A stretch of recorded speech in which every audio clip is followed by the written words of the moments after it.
Bonjour tout le monde, comment allez-vous? Aujourd'hui, on débute un tout nouveau modèle de vidéo dans lequel nous allons lire ensemble un livre en français. Et pour notre premier livre, j'ai évidemment choisi Le Petit Prince d'Antoine de Saint-Exupéry. Vous avez peut-être déjà lu ce livre, il est vraiment très connu.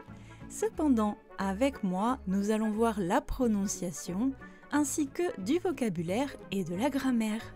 Alors c'est parti pour le chapitre 1. Petite astuce, n'hésitez pas à mettre pause et à répéter après moi.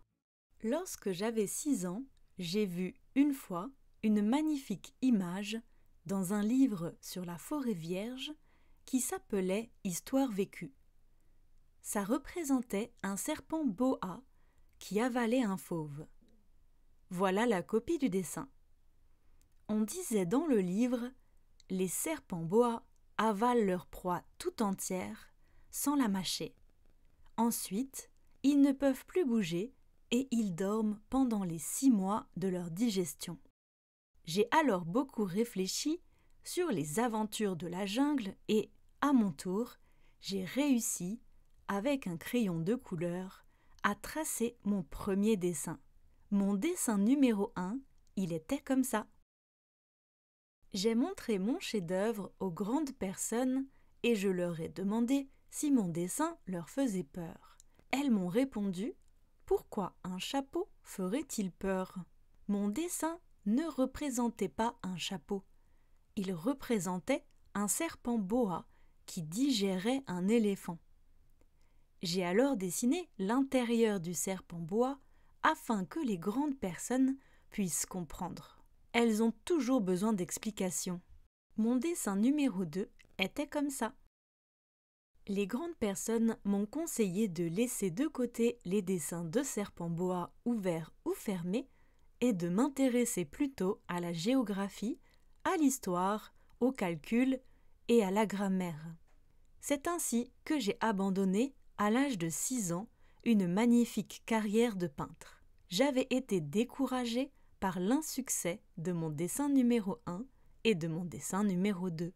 Les grandes personnes ne comprennent jamais rien toutes seules, et c'est fatigant pour les enfants de toujours et toujours leur donner des explications. J'ai donc dû choisir un autre métier, et j'ai appris à piloter des avions. J'ai volé un peu partout dans le monde, et la géographie, c'est exact, m'a beaucoup servi. Je savais reconnaître du premier coup d'œil la Chine de l'Arizona. C'est très utile si l'on s'est égaré pendant la nuit. J'ai ainsi eu, au cours de ma vie, des tas de contacts avec des tas de gens sérieux. J'ai beaucoup vécu chez les grandes personnes. Je les ai vus de très près. Ça n'a pas trop amélioré mon opinion. Quand j'en rencontrais une qui me paraissait un peu lucide, je faisais l'expérience sur elle de mon dessin numéro 1 que j'ai toujours conservé.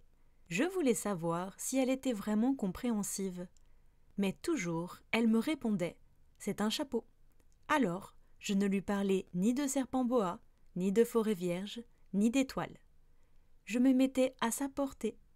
Je lui parlais de bridge, de golf, de politique et de cravate.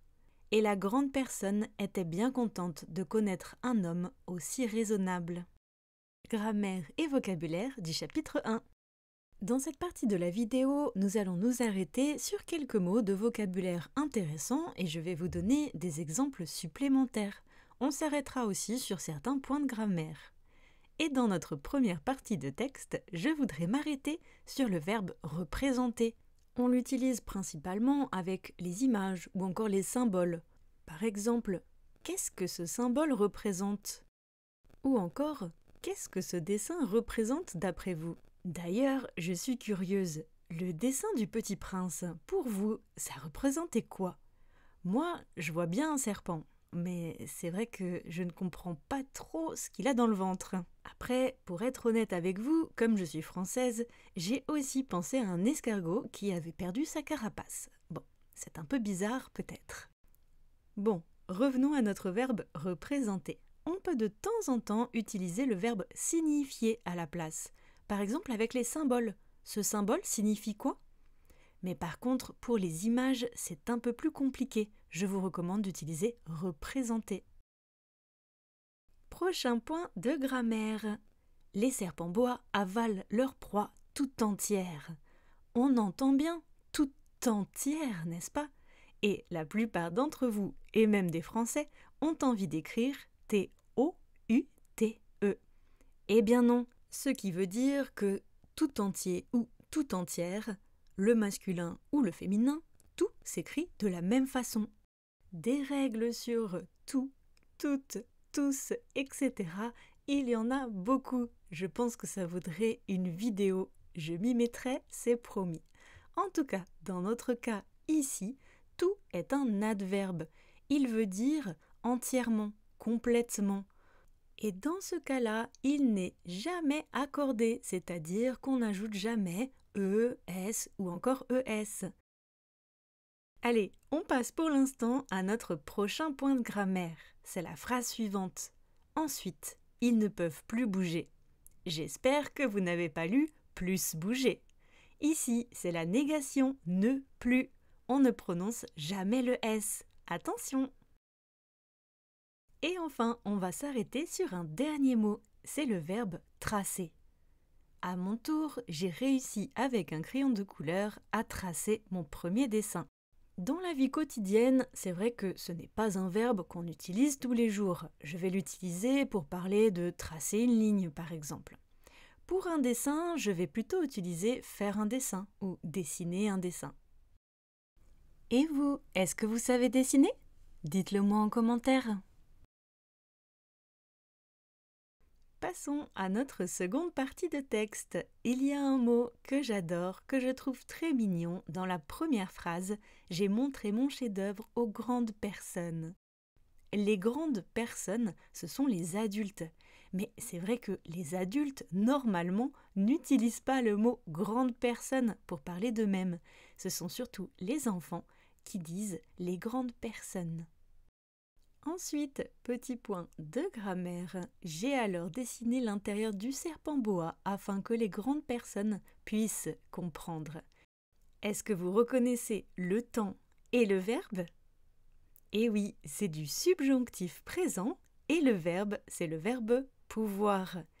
Pourquoi on utilise le subjonctif ici? Tout simplement parce qu'il y a afin que plus subjonctif. Et on passe à notre troisième partie qui est un peu longue, je suis désolée. Il y a dès la première phrase un vocabulaire assez intéressant. C'est une expression que j'utilise assez souvent pour tout vous dire, c'est l'expression « laisser de côté ». Par exemple, ici, on l'utilise pour dire qu'il vaut mieux arrêter quelque chose.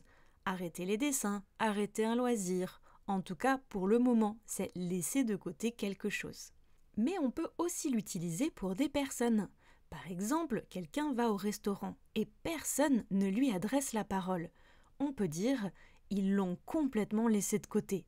Ils ne lui ont pas du tout parlé.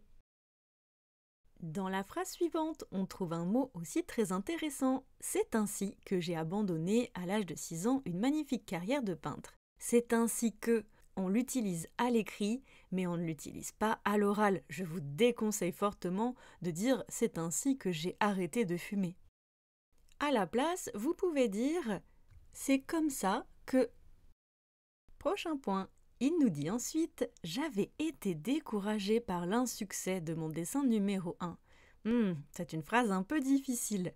Vous reconnaissez le temps de « j'avais été découragé » ? C'est le verbe « décourager » et non pas, attention, « se décourager » qui existe aussi, mais le verbe « décourager » au plus que parfait, à la voix passive.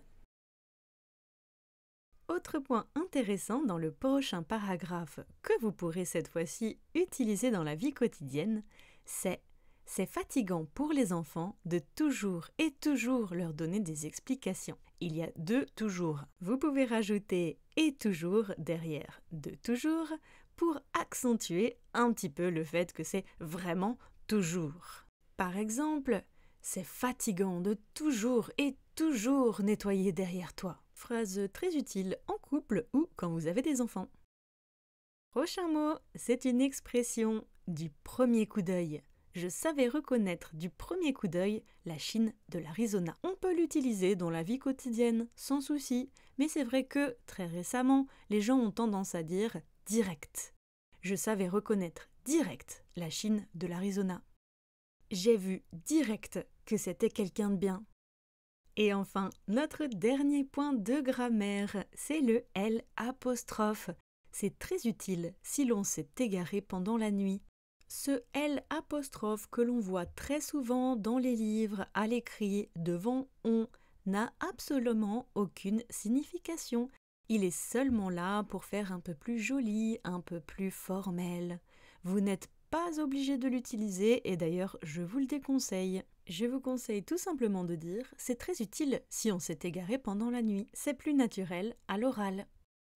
Et on passe tout de suite à notre dernière partie du chapitre numéro 1. Ici aussi, beaucoup de vocabulaire et de grammaire intéressante. On commence dès la deuxième phrase. Je faisais l'expérience sur elle de mon dessin numéro 1. Faire l'expérience sur quelqu'un de quelque chose. En soi, ce n'est pas quelque chose de très difficile à utiliser et en plus, on ne l'utilise pas très souvent.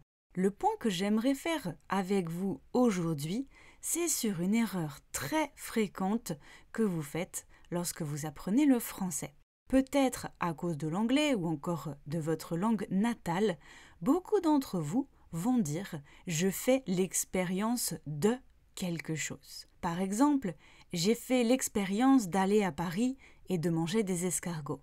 Évidemment, je comprends le sens de votre phrase, mais en français, on ne dit pas faire l'expérience de. À la place, vous pouvez tout simplement dire, ce sera beaucoup plus naturel, je suis allé à Paris et j'ai mangé des escargots. Si vous voulez dire que c'est quelque chose que vous avez déjà expérimenté, attention, pas expériencé, mais expérimenté en français. Si vous voulez donc dire que vous avez déjà expérimenté quelque chose, vous pouvez dire « Ah, je suis déjà allé à Paris et j'ai déjà mangé des escargots ». Il y a une petite nuance, mais les deux sont corrects. Notre prochain point porte également sur du vocabulaire. J'aimerais voir avec vous la locution « se mettre à la portée de quelqu'un ». On le voit dans la phrase « je me mettais à sa portée ». Vous l'aurez sûrement compris, cela veut dire se mettre au même niveau que quelqu'un. Cela peut être mentalement, intellectuellement ou alors physiquement. On utilise beaucoup à la portée de quelqu'un. Par exemple, ce livre est à la portée de tous, c'est-à-dire que tout le monde peut lire ce livre. Ici, on pourrait éventuellement dire « ce livre est accessible à tous ». On va bien évidemment aussi utiliser à la portée de quelque chose ou de quelqu'un dans un cadre physique. Par exemple, cet objet n'est pas à ma portée, je ne peux pas l'atteindre physiquement. Et on termine avec un dernier point, cette fois-ci c'est le dernier, pour notre chapitre numéro 1, bien sûr. J'aimerais voir avec vous le mot « aussi ». Évidemment, vous connaissez le mot « aussi » dans les phrases « j'aime aussi la viande ». Moi aussi, j'aime ça. Mais cette fois-ci, c'est un « aussi » un peu différent. Regardons la dernière phrase. Et la grande personne était bien contente de connaître un homme aussi raisonnable. On pourrait ici le remplacer par « si raisonnable ». Ici, la signification de « aussi » n'est donc pas de la même quantité, comme « quelqu'un », autant que « quelqu'un », mais on l'utilise pour intensifier l'adjectif qui est juste derrière.